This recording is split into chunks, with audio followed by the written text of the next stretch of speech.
Apolline Matin. Allô Marie. Allô Marie, c'est Victor Joannin qui vous répond quand vous lui écrivez à l'adresse allomarie@rmc.fr. Et Victor, ce matin, vous répondez à Fabienne. Fabienne est demandeuse d'emploi en fin de droit et elle se demande si ses allocations chômage pourront être prolongées suite à l'épidémie, parce qu'évidemment c'est beaucoup plus difficile de retrouver du travail. Oui, Fabienne a dû recevoir un courrier de Pôle emploi lui indiquant qu'elle arrivait au bout de ses droits, qu'elle ne serait bientôt plus indemnisée.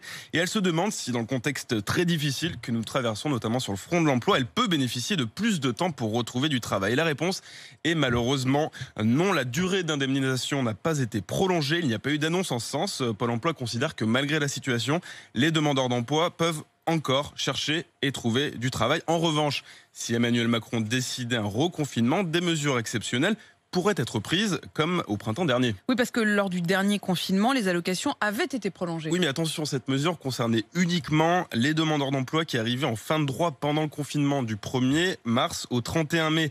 Fabienne semble dire dans son courriel qu'elle a eu beaucoup de mal à trouver du travail pendant ces 3 mois. Elle s'attendait à ce que cette période soit gelée, autrement dit que la durée d'indemnisation soit allongée de 3 mois pour elle comme pour tous ceux qui cherchaient un emploi à ce moment-là, mais ce n'est donc pas le cas.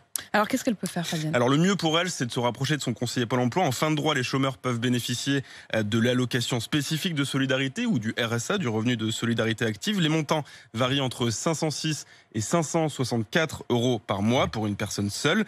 Hier, les derniers chiffres trimestriels du chômage ont été publiés et malgré une accalmie temporaire, le nombre de demandeurs d'emploi est 10% plus élevé qu'avant la crise sanitaire. Ils sont plus de 3,6 millions sans aucune activité. Donc on va le dire, un bon courage à tout le monde. Ouais. Les temps sont difficiles. Et bon courage en particulier à Fabienne. Les temps sont très difficiles, difficiles aussi pour tous ceux qui ont un emploi mais qui ont peur de le perdre, difficiles aussi pour les commerçants. Appelez-nous d'ailleurs, cette angoisse qui plane sur la réouverture ou non de votre commerce. Venez témoigner au 32 16.